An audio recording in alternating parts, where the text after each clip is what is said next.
We often navigate the online world with this strange sense of detachment, don't we? Yeah, it's true. Scrolling through feeds, sharing photos, logging into apps, chatting. There's this feeling kind of in the back of our minds Right. that because it's virtual, because it's not, physical, it can't cause real lasting harm, not in our actual lives. It feels separate, like a different world almost. Exactly, like this Yeah. digital bubble we can just pop and walk away from. But what if that's not true? Well, What if just one mistake online, maybe trusting the wrong person or even a simple hack, could utterly shatter someone's life, yeah. destroying everything they care about, leaving scars that just never fade? You've really hit on something critical there. And it's a dangerous illusion, honestly. How so? Because the internet is far from a vacuum. Every click, every share, every piece of info we give away. Or that gets taken? Exactly, or they get stealthily extracted. It's all traceable, storable, and frankly, weaponizable. Weaponizable. That's a chilling word. It is. And this false idea that digital stuff has no real-world consequences. Yeah. That's precisely what predators exploit. It creates this hidden space for these monsters, lurking behind screens, preying on people who believe in that digital detachment. They know the action might start online, but the ripple effects, they're devastatingly real. And today we're diving deep into a case that just brutally ripped that veil of detachment right off, exposed the horrific reality. We're Yeah. talking about the Nth Room case from South Korea. This wasn't just like one bad incident. It was huge, a vast, organized digital crime ring. Horrifyingly organized. Thousands of girls and women subjected to, well, unimaginable digital torture, their most private, devastating moments. Yeah. Recorded, packaged, And then sold, essentially. shared with an audience of over 250,000 watchers, 250,000 people. Yeah, the scale is just mind-boggling. And what makes it even more unbelievable, maybe, is where it happened. This wasn't some dark corner of the web, right? No, not at all. That's the kicker. It unfolded right there in plain sight, on Telegram. Telegram. The messaging app. The very same. A widely used mainstream app. Hundreds of millions of users globally. Yeah. That's where this happened. Wow. Okay, so it was described as As an online hell where humanity was sold for money. That's what investigators called it later. An unprecedented digital crime. not just the scale, but the depravity. Exactly. The sheer depravity, the sophistication of it all, operating under the radar for so long, right on the surface web. And it all started how? You mentioned a small hack. It often began seemingly small, yeah, a minor breach maybe, or a seemingly harmless interaction, but it escalated incredibly fast. Right. That small entry point became the gateway to one of the most disturbing cases of digital exploitation we know of. It left this deep, painful scar on the victims, obviously, but also on South Korean society itself. Okay. So our mission today, then, for you listening, is to really take that deep dive into the Nth Room case. We're going to explore how this nightmare even began, the chilling, insidious methods they used to trap and torture victims. The motivations behind it all. Yeah, the twisted motivations of these creators.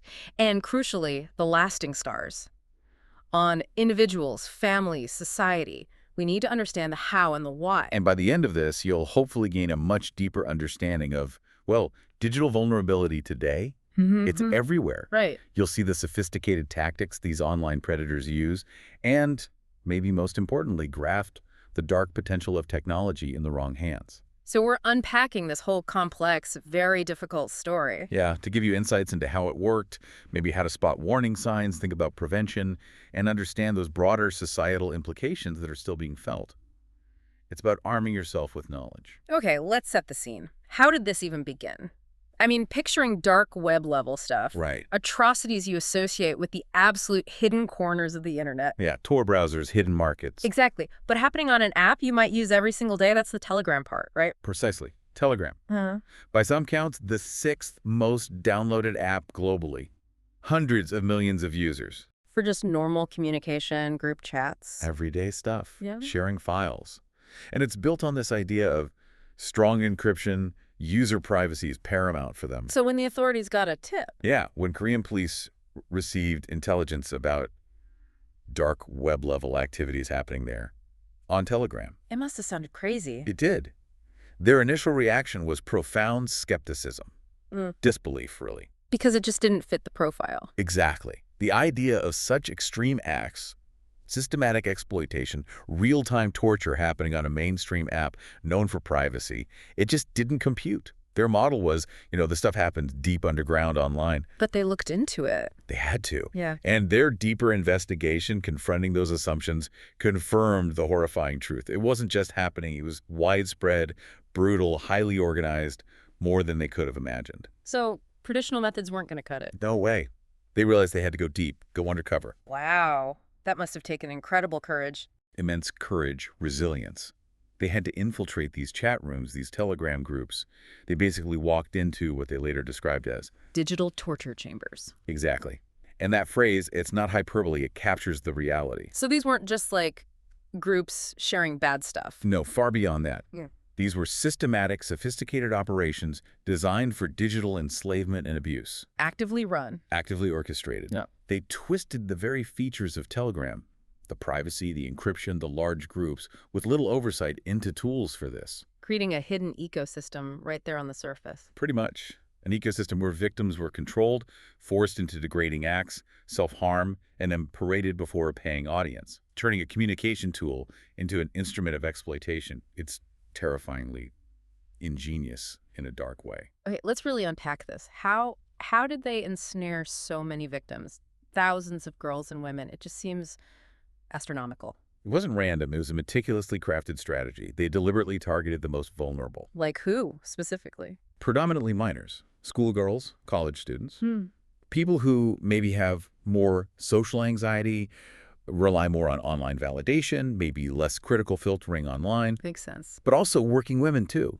People may be facing economic pressure, looking for opportunities. It was calculated, identifying specific weaknesses. And the initial contact. How did they approach them without setting off alarm bells immediately? That's the insidious part. It looked legitimate at first. Oh. They'd use these fake job offers, maybe bogus modeling gigs, freelance work that sounded really good. Like a part-time modeling job for a student needing cash? Exactly. Yeah. Or a remote job offer for a recent graduate, something that sounded like a real opportunity. It established this seemingly harmless rapport. Lowered their guard. Completely. Yeah. Made them think it was a normal, maybe even beneficial interaction. And that initial trust, that's what they weaponized, that total betrayal. And then came the hacking. This next phase is just deeply disturbing. Once they had that foothold, that glimmer of trust, they moved fast, hacked into social media accounts. But not just for contact info.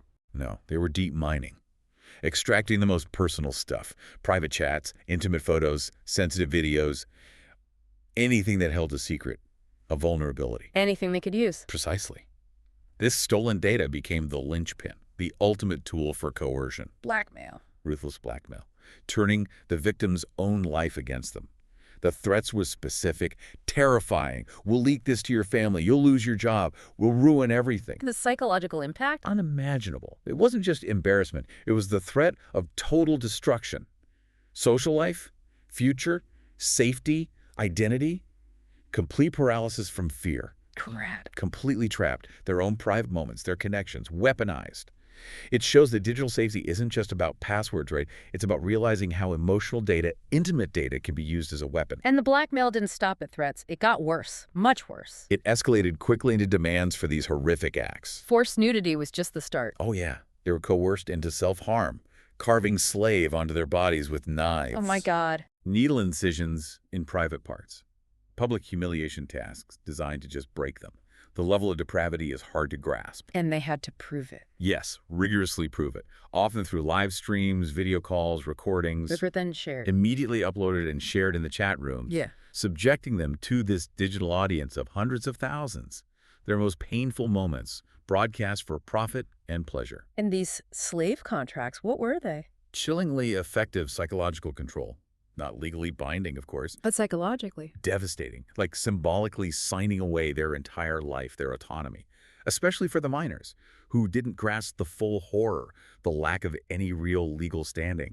They were reduced to property. So they lived under this constant threat, do what we say or everything gets leaked. Every single moment. Everyone will know. It's not just a threat, it's this suffocating perpetual fear, dictating every move. The psychological toll is just...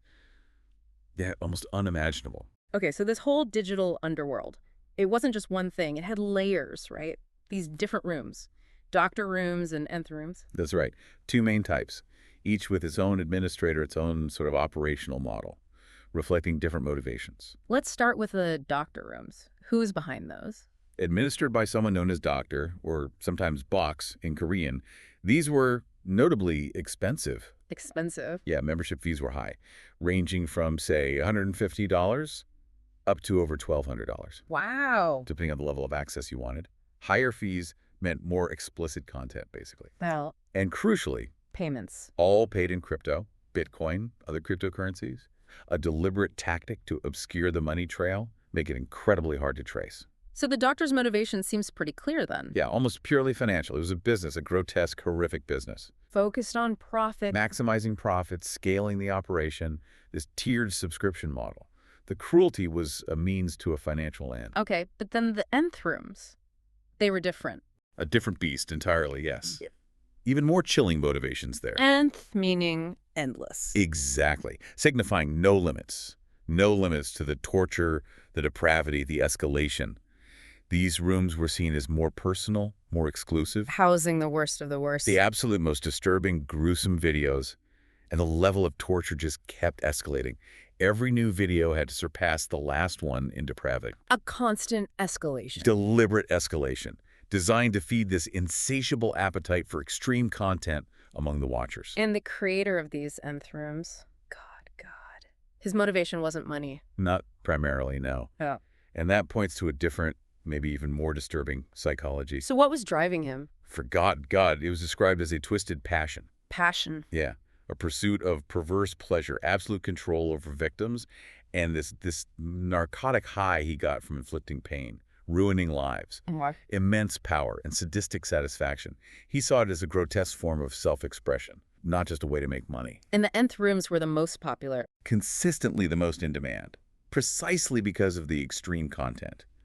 That demand, that feedback loop, just reinforced his sense of power, fueled his passion, pushed him to go further and further. It's terrifying. To really understand this, we need to move beyond the numbers, the mechanics. We need to hear about the human cost. These weren't just data points. There were real lives shattered. Absolutely. The individual stories are heartbreaking. Let's talk about one specific victim, a 16-year-old schoolgirl. Her Instagram was hacked. Yeah, and they didn't just access it, they mined it. Found intimate chats with her boyfriend. Imagine that feeling. Your most private words, suddenly a weapon against you. It's horrifying. And the admin wasted no time. Threatened to leak those chats to her school, her parents, targeting her reputation, her family ties. And out of fear. Pure, paralyzing fear. She felt she had no choice but to comply. And the demands escalated, just like we discussed. Beyond the messages. Far beyond. Forced into self-harm. Carving, "I am your slave," onto her own body with a knife. A permanent physical mark of that digital control. God. And it didn't stop there. No, it was relentless. Yeah. Later, she was told to make a group sex video, just pushing the boundaries constantly, endlessly. And then it got even worse, threatening physical violence. Yes, this next detail is just. It shows the ultimate betrayal, the shift from digital threat to immediate physical danger. What happened? The hacker planned to give her home address to the viewers in the Nth rooms and doctor rooms. What? To just let them show up? Essentially, yes. Inviting them to visit her and, quote, do whatever they want. A direct promise of physical invasion, physical abuse by strangers. The impact of that. Profound. Utterly devastating. Traumatized, broken, facing this unimaginable threat, she became severely depressed. Attempted suicide. Did she? Fortunately, she survived. But the self-harm marks remained for months, a constant reminder. And she needed extensive long-term therapy just to begin coping. And her story. It's just one. Just one example, tragically highlighting the irreversible psychological and physical damage inflicted on so many. Digital abuse has profoundly physical consequences. Lifelong scars. And this wasn't rare. The scale. Initial reports said 103 victims. 26 minors. That was the initial count, yes. Mm-hmm. The tip of the iceberg. Deeper investigation suggests the actual number is likely in the thousands. Thousands. Chilling. And the youth of the victims is particularly harrowing. The youngest identified was around 12. 12 years old. But there were reports, suspicions, of even younger victims never formally identified. Children who had no real understanding of the situation, the permanence of it all. A profound failure to protect the most vulnerable. The content itself. You mentioned child pornography. Yes, unspeakably vile. child pornography, even forced acts with animals. It defies comprehension. And the watchers, they weren't passive. No, that's what's so unsettling. New content was treated like a challenge. A challenge. Yeah, within the community, try to one-up each other, demanding more extreme acts, sometimes even uploading their own vile content. It created this sick, competitive feedback loop. Fueling the abuse. Constantly fueling it. The demand for more shock value incentivized the admins to push things further. A collective sickness. And beyond the specific acts, the level of control was total. Extreme, almost totalitarian, not just making videos. Daily schedules dictated, waking up, clothes, movements, all had to be documented, proven. Micromanaged live. Complete pervasive control, especially for those forced into the slave contracts. That cemented the feeling of bondage. And sometimes it crossed into the real world. In some horrifying cases, yes. Yeah. Forced real-life meetings leading to direct physical abuse, blurring the line completely. They wanted total domination. There's a victim statement. Yes, it's chilling. She said, I thought it was all a dream, but every day there was a new demand, scratch myself with my nails, burn my skin with a hot iron. Imagine living that. Daily terror. Your own body, not your own. Just an unending nightmare. It's almost impossible for us to truly grasp that level of constant fear and violation. So this went on for at least 2 years. 2 years. How did such a massive, horrific operation stay hidden for so long? It's a crucial question. And a big part of the answer, somewhat uncomfortably, lies with Telegram itself. The app's features. Its core design, yeah. It's end-to-end encrypted.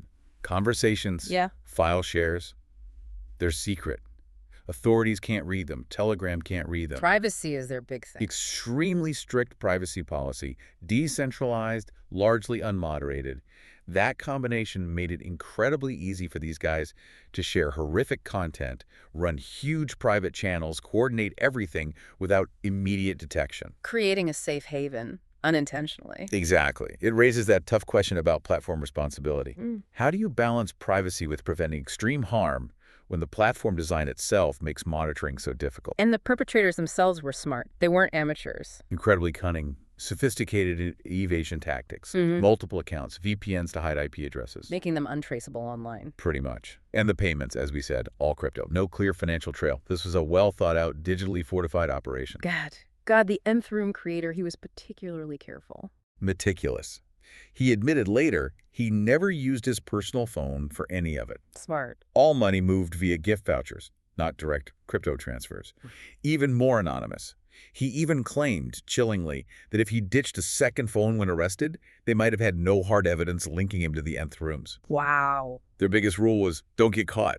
Obsessed with erasing footprints. They'd delete entire chat rooms if they suspected anything, knowing they could rebuild. They understood digital security. So how is it exposed, this digital hell? It finally came to light in 2019, thanks to a team of incredibly brave female journalists.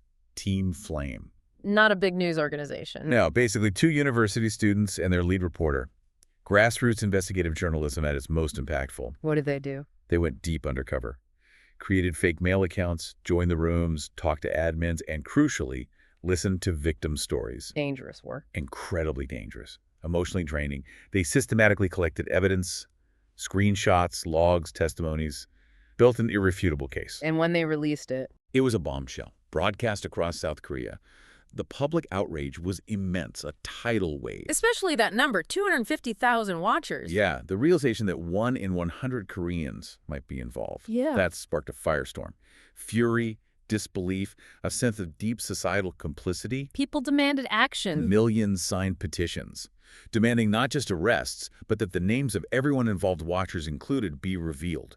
That massive public pressure was absolutely crucial. It forced the authorities to act decisively, dedicate huge resources. It showed the power of collective outrage. #tag justice and lingering shadows. And then finally arrests started happening, March 2020. Yes, police arrested Cho Jo-bin, the doctor. Yeah. They painstakingly traced the crypto exchange he used, found him that way. And that got. 7 months later, Moon Young-wook, God, was also arrested. And the really unsettling thing here, they were young. Incredibly young. Joe's 24, Moon just 23.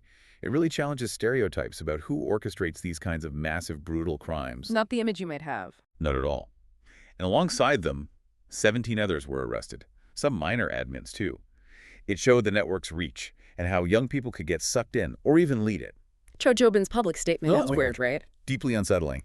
He said, Thank you for stopping the life of a demon that I couldn't control. Which sounds almost proud. Exactly. Less like remorse, more like perverse self-congratulation. Like he was impressed by his own monstrousness, thought his crimes were somehow unique, unsurpassable, a chilling glimpse into that mindset. So the chat rooms were shut down, and the sentences. They were significant.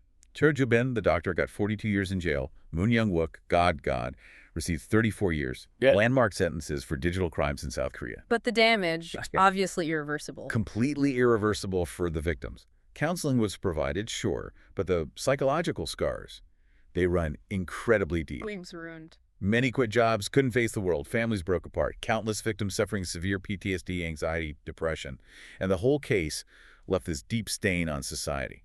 Exposing how many people were willing participants. Or at least willing watchers, consumers. Yep. And sadly, 5 years later, digital sex crimes are still rampant in South Korea. Over 6,000 cases filed each year. But convictions are low. Only about 10% result in convictions. It raises serious questions about whether the legal system, even after this case, can truly cope with the scale and anonymity of these crimes. And the victims, they still live in fear. Many are still in hiding, terrified their videos might resurface somewhere, living with that constant dread. It's unimaginable. For many, those long sentences still felt not enough. This case just hammers home how dangerous tech can be in the wrong hands. But if it happens online, maybe without physical touch from the main guys, who's really to blame? Just the creators. That's such a crucial, uncomfortable point. It's absolutely not just the creators and admin. The watchers, too. All the watchers, the subscribers, the hundreds of thousands who paid for this.